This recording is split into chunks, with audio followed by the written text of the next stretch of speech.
અને સાથે wireless mouse છે જોયું કેબલ જ નથી જોયું તમે બધા હારું જો જોયેલું છે બધા એને ગલત બોલાને લાગ્યો એટલો જ લાવ્યો પણ એક્ચ્યુઅલી આ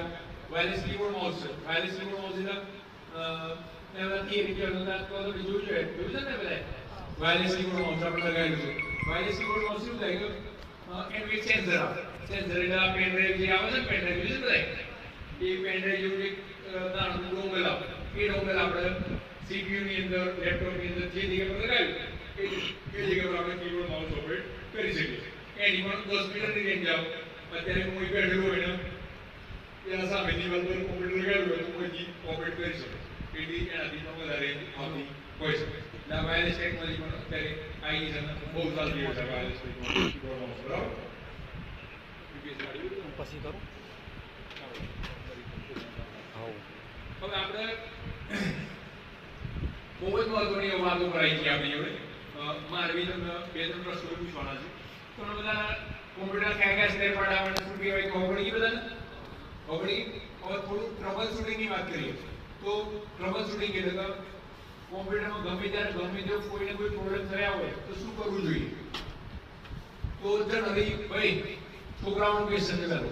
તો તમે કોમ્પ્યુટર બેઠા છો અને સીધાના કોમ્પ્યુટરમાં પાવર જતો રહ્યો બરાબર જે દેખાતું બધું બંધ થઈ ગયું સ્ક્રીન પર પાવર આવવાનું બંધ થઈ ગયું તો તમે શું ચેક કરશો પહેલા ફટાફટ બોલો બોલે આપણે બંધ થઈ ગયા બોલો બેન માટે SMPS પાવર સપ્લાય શું જોઈએ SMPS પાવર જતો તો કોણ પકડવાનું હવે આપણે લગ્ન નહીં બેઠા હોય અને પેલું મંડપ વાળો ભાઈ હોય પછી ડેકોરેશન વાળું હોય પછી ખાવા બનાવવાનું હોય પછી અલગ અલગ મહેંદી મૂકવા માટે એક બેન આવતો હોય બધા અલગ અલગ બધા બહુ બધા હોય હવે એવું થયું કે પેલું મંડપનો છેડો તૂટી ગયો તો આપણે કોણ પકડીશું મંડપ વાળાને પકડીશું કે રસોઈ પકડીશું ખબર નહીં એટલે આપણે SMPS જોયું SMPS પાવર સપ્લાય નું કામ કરતું હતું એટલે આપણે પાવર જતો એટલે આપણે પહેલા શું વિચારીશું SMPS નું પ્રોબ્લેમ છે એમ જ છે ને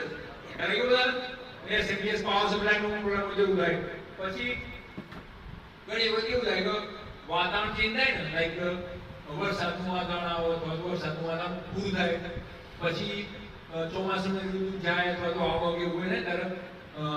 વાતાવરણની અસરના કારણે ઘણી વખત કોમ્પ્યુટરમાં ડિસ્પ્લે ના આવતું હોય ડિસ્પ્લે ના આવતું એટલે શું થાય CPU ચાલુ કરીએ તો લાઈટ ચાલુ થાય પણ સ્ક્રીન પર કશું દેખાય નહીં તો એવા કેસમાં આપણે શું કરતા